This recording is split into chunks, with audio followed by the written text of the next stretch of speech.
Magandang umaga po sa bawat isa. And good morning everyone. So, I have a question. If you were currently in deep trouble or crisis, kung meron kang pinagdadaanan or pagdadaanan ng mabigat na bagay ngayon, ano yung gusto mo or sino yung gusto mong kasama? Are you, gusto mo ba or do you want someone who is powerful, someone who has authority to move army, supplies, provision, but doesn't know your name or care about you? Or do you want someone, a friendly man who cares deeply and sits with you in the dark, but doesn't have the power to stop the crisis? If you are currently in that situation, kung nandun ka sa lugar ng buhay mo ngayon, yung ang dami mong problema, ano yung gusto mong kasama? Gusto mo ba yung taong kayang i-solve yung problema mo pero hindi mo nararamdaman? Or parang ang layo-layo niya sa'yo? Or someone na hindi niya kayang i-solve yung problem mo or parang hindi niya kayang i-solve yung problem mo pero nararamdaman mo, may pagmamahal, andun siya, kasama mo palagi, parang at level kayo sa isa't isa.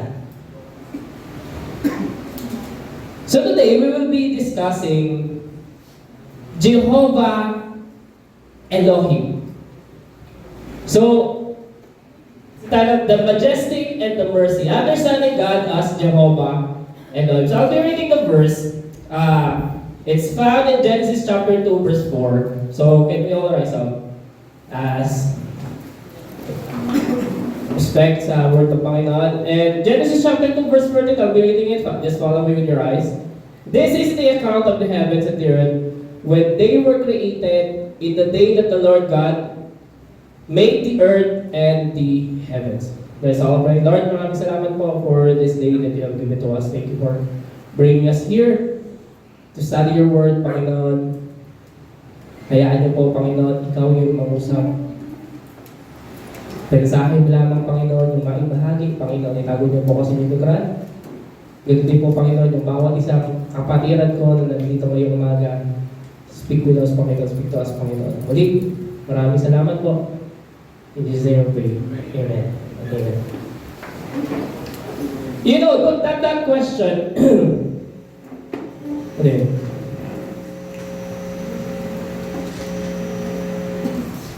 Yeah.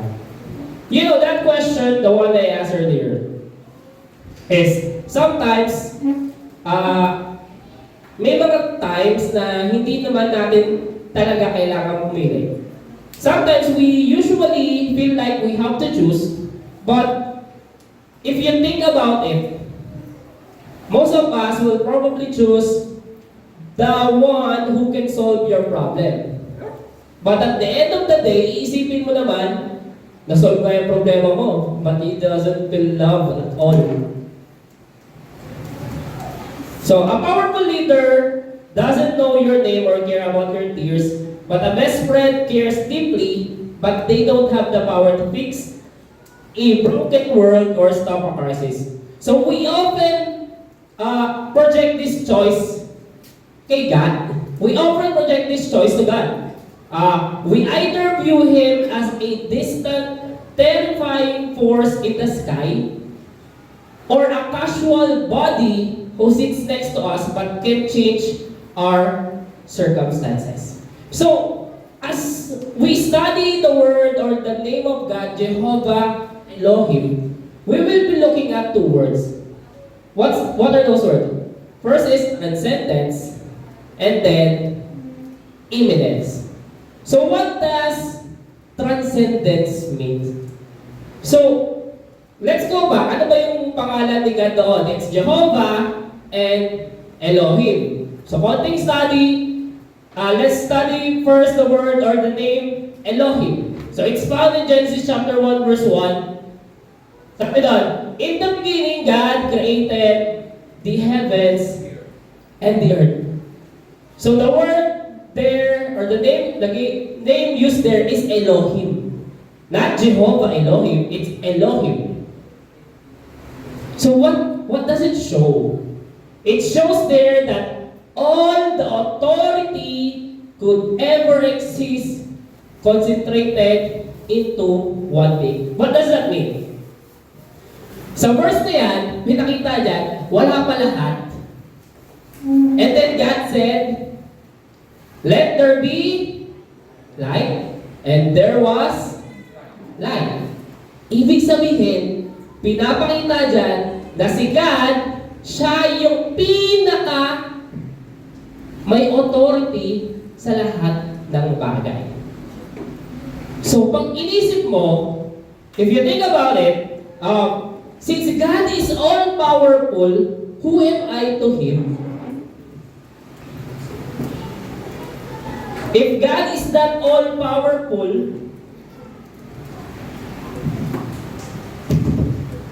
ano ako para sa Kanya? Anong halaga ko? Mapapansin ba niya ako? Sino na yung nakasakay na ng aeroplano? Natry niyo nang sumilip sa bintana ng aeroplano? If you look at the window or the window when you're I will be forced to speak in English. No worries. I'm I can.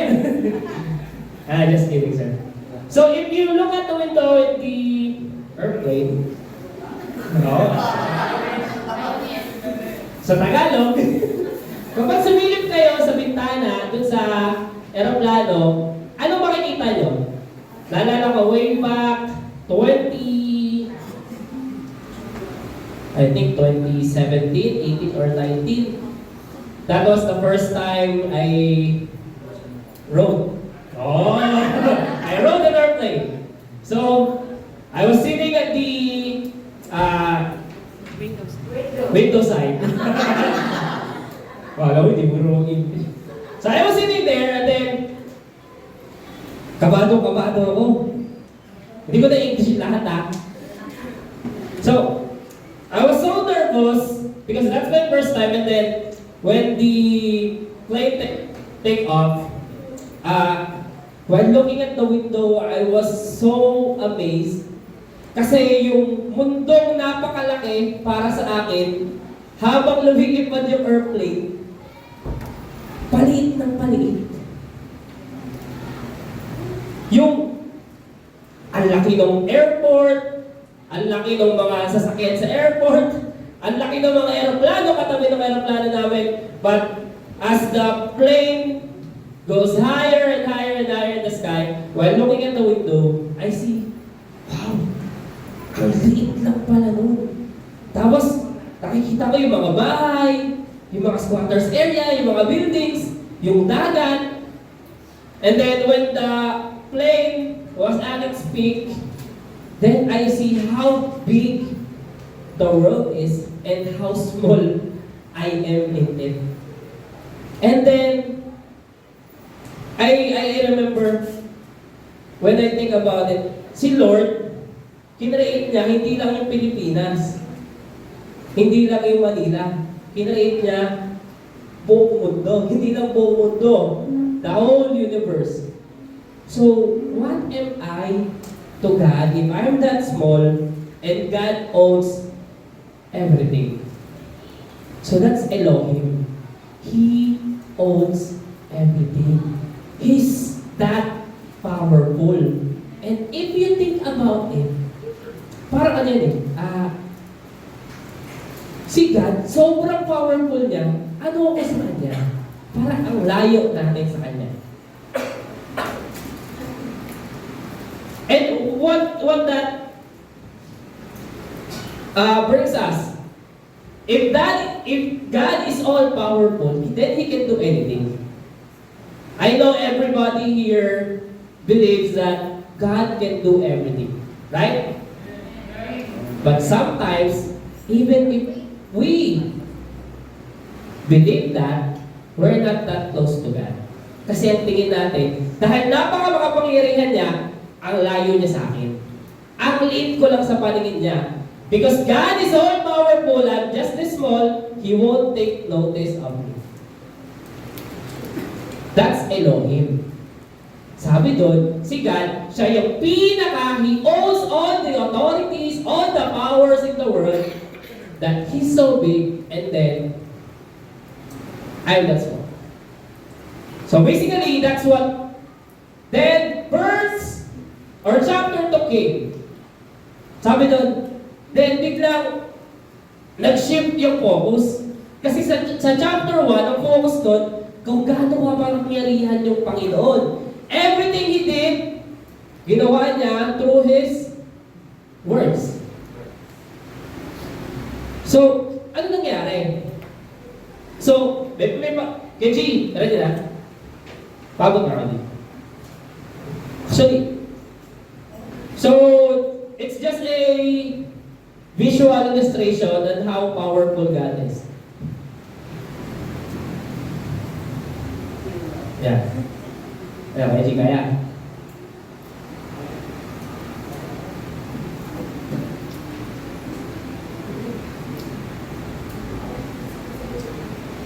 May walang baso. Ang bako mo na dito. Dito mo na. So, in studying the name na Elohim, so think of this. This is the world. This is everything. So it's a blank canvas. Walang kahit ano. And then, God said, in chapter 1, let there be light, let there be everything, and then, puso.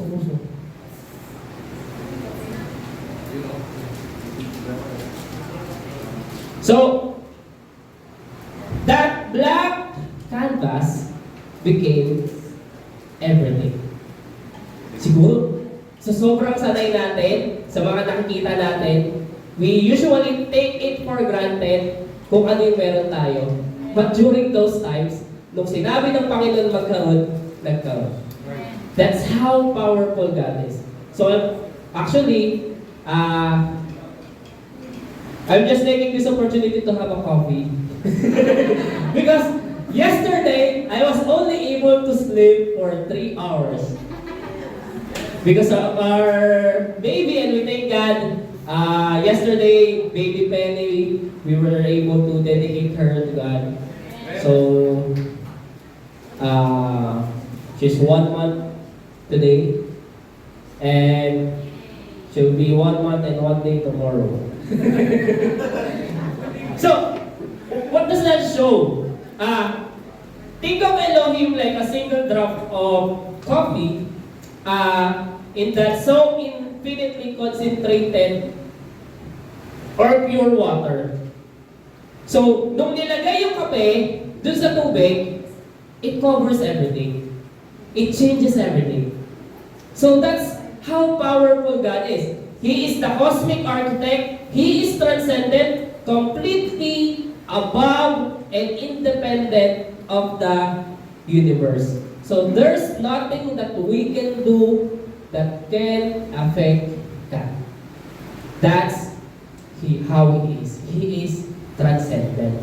Ibig sabihin, wala tayong pwedeng gawin na pwedeng makaapekto sa kapangyarihan ng Panginoon, sa pagkilos ng Panginoon, sa mga gagawin ng Panginoon.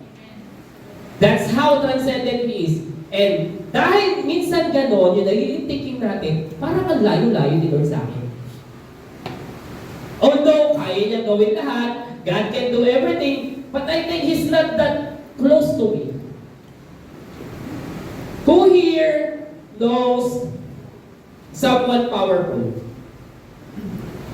Everybody knows that Philippines has a president, right? Yes. But even though we know that he will be doing things, we don't feel na close tayo sa kanya. And then, what happens on chapter 2? So, in chapter 2, sabi dito, kaya the next. Sinabi doon, ginamit doon the word Jehovah Elohim. In Genesis chapter 2 verse 4, this is the count of the heavens and the earth when they were created in the day that the Lord God, Jehovah Elohim, made the earth and the heavens. So, what changed? From someone up there, God comes down. Ano yung una niyang ginawa? Anong unang change na nangyari? Anong focus yung nangyari? First is, from speaking to shaping. How did God created everything? God spoke, and there was it. God said, let there be light, and there was light. But then when He created man, from speaking to shaping. How did God create man? God took the clay. In the Bible, it is the word yatsar. Like a potter took clay and formed us. So, nung kinreate ng Panginoon yung tao, hindi lang niya basta sinabi. God can say, let there be man. And there was man. But God did not do that.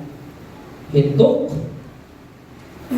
clay and then formed it to us. So, medyo naging personal na from just nangungusap yung Panginoon, naging siniship niya na same thing sa atin. When we talk about Jehovah Elohim, we don't just let Him speak to us. We should allow God to shape us. Kasi pag hindi, Elohim siya. He has controls over everything that you have, but He is not your Jehovah. He is not your Jehovah Elohim. And then, from decreeing to breathing. He puts His face close to the dust and breathes us, or breathes His own into our lungs. After shaping us, God can say, oh, meron na yung clay, mabuhay ka. But God did something else. He took the clay and then He breathed life into it. Bakit? Kasi we are special to God. Same thing. Kung siya yung Jehovah Elohim mo, hayaan mo siya yung magbigay ng buhay sa mga bagay na ginagawa mo. Pastor, kaya ko naman eh. Kaya ko naman mabuhay, kaya ko magtrabaho. Isipin mo, who here has done things na alam mo hindi pinapagawa sa inyo ng Panginoon pero ginagawa mo pa rin? Madami. Ganun din ako dati. O, sino naman to? Meron dito, ginagawa mo para sa Panginoon pero hindi mo ginagawa. Ginagawa mo para sa Panginoon pero hindi naman pinapagawa sa inyo ng Panginoon. Marami din. So ano nangyayari? If you do something that God is not asking you to do, or God is not breathing into that, you get burned out. Marami dito nagtatrabaho ka. You're working, ang taas ng sahod mo, you're earning, you have a high income, but you're not happy. There's no life in it. Bakit? Kasi hindi mo hinayaan yung Panginoon yung magbigay ng buhay sa ginagawa mo. Hindi, Pastor, may pinag-uusapan dyan eh. Pinag-uusapan dyan yung kinrate niya yung tao. Patagin, ano bang nangyari nung nagkaroon tayo ng kasalanan? We were Then, in our sins, but God gave us another chance nung binigay niya yung Panginoong Jesus. Ngayon, kung yung Panginoong Jesus, bubuhayin ka na doon sa, para makapunta ka ng langit, ang dami mong bagay na mamamiss. So, huwag mong hayaan na basta makikinig ka sa church, you listen to YouTube, you listen, but let Him breathe life sa buhay mo. So that you don't be monotonous, routine, paulit-ulit lang ginagawa mo, bukas, Monday na ulit, may pasok sa school, you have work, and then you'll go back to Saturday, Sunday, you'll get recharged. Hindi dapat tayo nagre-recharge pag Sunday lang.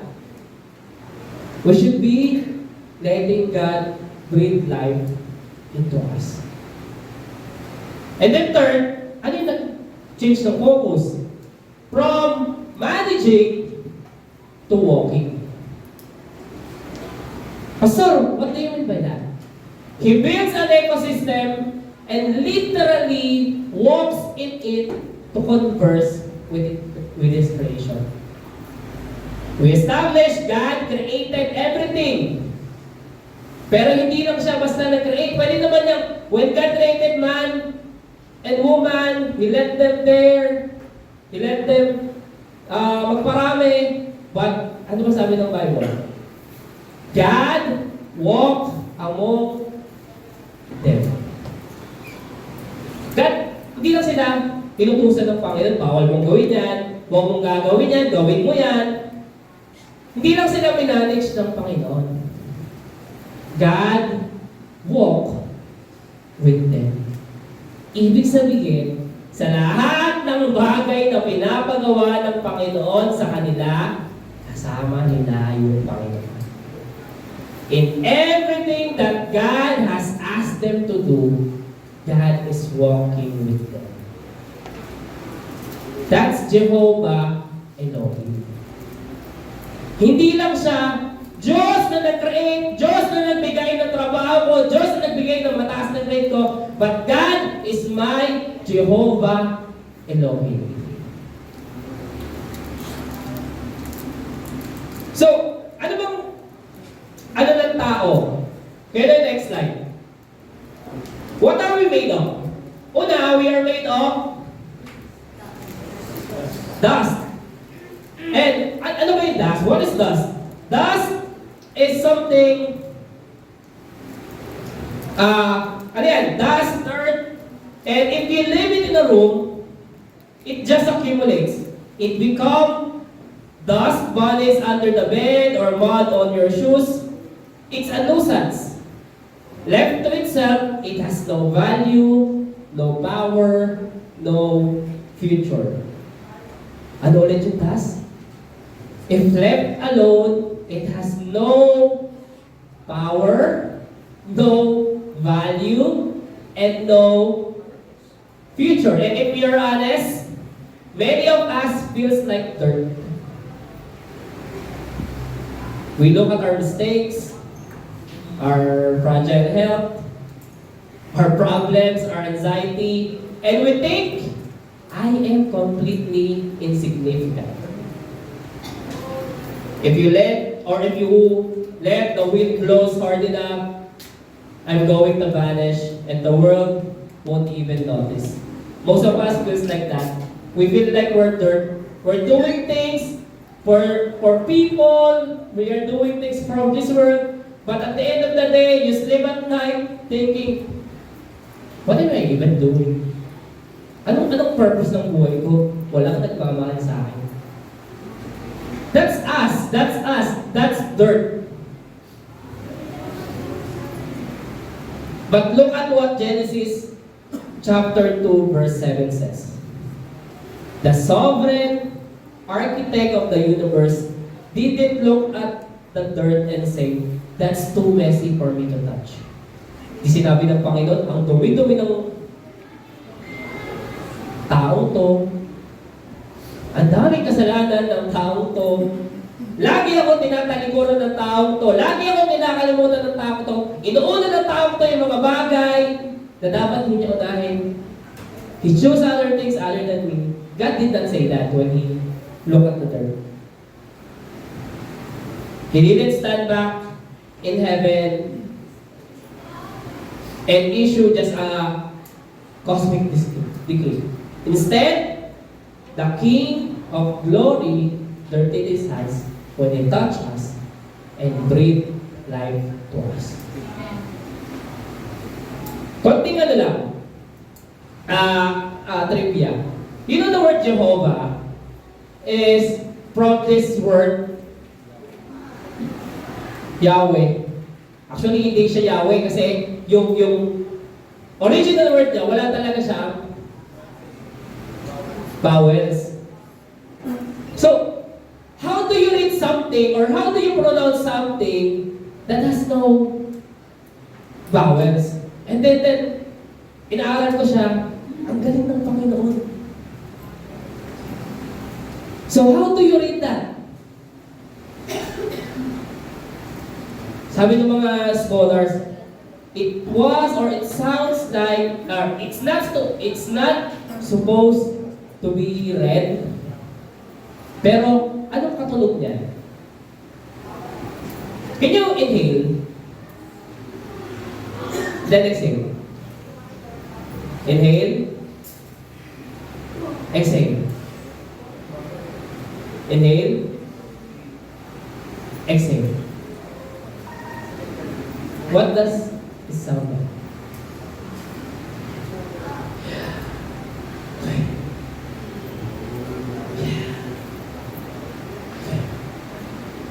Then God breathed in us. The first word and the last word na sasabihin ng tao, pangalan ng Panginoon. When you took your first breath, you said, and then when you took your last breath, you say, why? Because God is our Jehovah Elohim. That's Yahweh. That's Jehovah. And sabi, when you feel fragile, when you feel like nothing more than messy, broken dust, you need to remember this. You are dust. You are dirt, yes. But you are the dust that has been kissed by the Creator. Hindi ka lang basta dirt. Ikaw yung dirt na hiningahan ng Creator. You are the dust filled with the eternal living breath of Jehovah Elohim. He took what was worthless and made it priceless by putting Himself inside it. And every breath you take right now is a reminder that the one who rules the stars is currently keeping you alive. So from someone that transcended, God became immanent. Ibig sabihin, God, that's how close God is to us. Even your breath is there. Bawat hinga mo, andyan yung Panginoon, hindi kanya, Pastor, hindi mo naiintindihan ang hirap ng buhay ko ngayon. Humihinga ka? Oo, dito ko eh. Ano ibig sabihin? Kasama mo yung Panginoon. At yung Panginoon na nag-create ng lahat ng bagay na meron tayo ngayon, Elohim, at yung Panginoon, that's Jehovah Elohim. Kung yung mundo nga eh, nagawa niya ng napakaganda, and He was able to do all the beautiful things, all the beautiful places in the world, then anong hindi niya kaya gawin sa buhay mo? Is there anything that God can do in your life? Pastor, you don't understand. I have a lot of problems. Family, studies, wala. Sa financial needs namin, Panginoon. Pastor, hindi mo naiintindihan eh. I may not understand it, but I know God understand it. Alam niya yan. Ano ba sabi ng Bible? Even the hairs that you have on your head, bilang ng Panginoon. Pag may nalaglag yan, bilang pa rin yan ng Panginoon. Even before you were born. So, what's your takeaway? Tatlong bagay. If God is only Elohim in your life, minsan, your life will be full of fear and distance. If you only treat Him as Elohim, parang ang layo-layo niya, kaya niyang gawin lahat, pero takot ako kasi baka iba din yung gawin niya sa akin. He's all powerful, He can do everything, but again, pag nagkamali ako, baka iba. And if God is only your Jehovah, minsan naman, you will lack reverence and awe. Alam mo yun, yung sobrang close kayo ng Panginoon, minsan, wala ka nang pakialam doon sa sinasabi niya, wala ka nang takot doon sa sinasabi niya. Yung isa naman, sobrang takot ka sa Panginoon na hindi ka na nag-open sa Kanya, hindi mo sinasabi sa Kanya. But if God is your Jehovah Elohim, you will find perfect peace. Because the God who has sovereign power to command the universe is also the same God who stands close enough to you to hold your hand. If God is your Jehovah Elohim, you'll see na yung Diyos na nag-create, gumawa, pinakamakapangyarihan sa lahat, is the same God na kasama mo sa bawat paghinga mo. And right now, Pastor, ano yan? If you look at it, hindi lang pinakita doon sa Old Testament si Jehovah Elohim. In the New Testament, Jesus is inviting you. Bakit? Jesus was a living proof of Jehovah Elohim. John chapter 1 verse 1. And the Word was with God. And John chapter 1 verse 14. The Word become flesh. The God Elohim is the same God, the same Jehovah Elohim who walked with us. Pastor, ang layo-layo ng Panginoon. No? Lahat ng bagay na meron ka ngayon, I may not know your current struggles. I may not understand the pains that you have. I may not know your prayer requests, kung ano yung problema niyo sa bahay, ano yung kakulangan, may sakit ka ngayon, hindi ko alam yan. And more than the same, hindi ko alam, hindi ko kaya solusyonan yan. But God is Jehovah Elohim.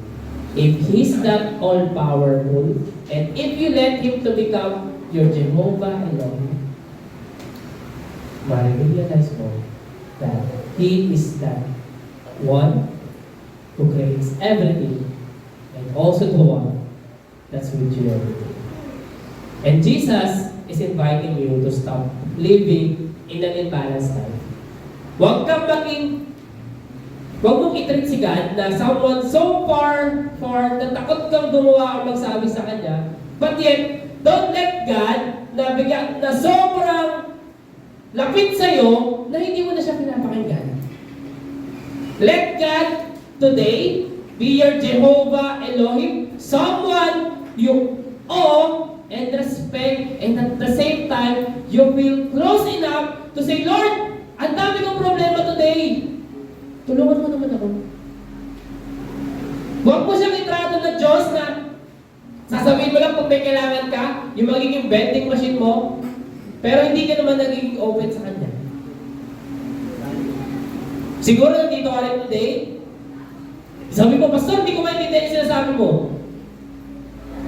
But you remember, sabi ko kanina, sabi nung Bible, Yahweh is living in us sa bawat hinga ng buhay mo. Dinala ka ng Panginoon ngayong umagang to, dito sa church, kasi gusto niyo ma-realize mo kasama mo siya today.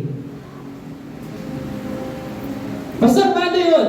Now, kung gusto ng Panginoon ngayong bagay to, mabuo yung relationship mo sa Kanya. Hindi lang basta maintindihan mo, don't just let Him speak to you, but let Him shape your life starting today. Kaya ka nandito. And kung gusto mong simulan, yung pagkilos ng Panginoon sa buhay mo, simulan mo siya sa pagbuo ng relationship mo sa Kanya. John chapter 3. Sabi, for God so loved the world that He gave His only begotten Son, that whosoever believe in Him should not perish, but have everlasting life. The God who creates everything, ginawa din niya yung oras na to para makilala mo siya.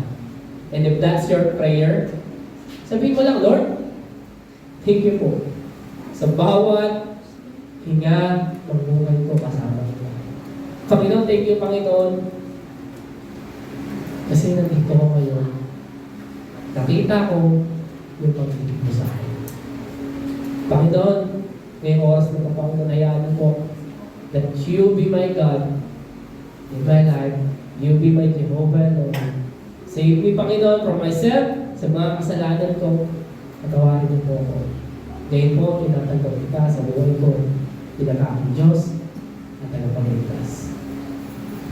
And kapatid, if that's your prayer, you really pray, you believe that God died for you, sabi ng Bible, He gave you or the chance to become a son of God. Starting right now, if you pray that with your whole heart, you really believe God died for you, sabi ng Panginoon, anak na kita. You are part of His family. Can we all stand?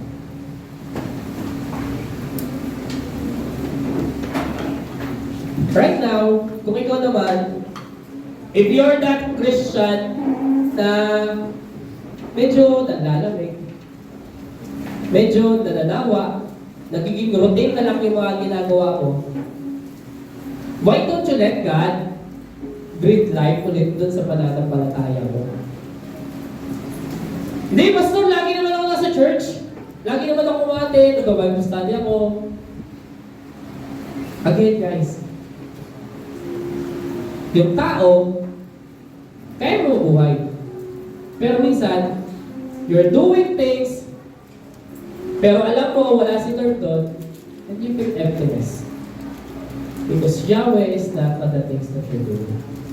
Why don't you let God breathe life, rekindle the flame that you have in you, yung nanlalamig, yung namamatay. I know, minsan we feel like dirt, and we are dirt. But again, we are the dirt that was kissed by the Creator. Kaya na yung palagi nga sa last night. And before we pray, sabi nito, you don't have to choose between a powerful leader and a close friend. Your Creator is your covenant keeper. Your King is your next of kin. He is high above all. Yet, He is right there in the room. He is Jehovah Elohim. Let's pray. Lord, thank you. Thank you for everything that you have done in our lives. Thank you for everything that you have created, you have given to us, all the privileges, all the blessings, even, Lord, the struggles. Thank you.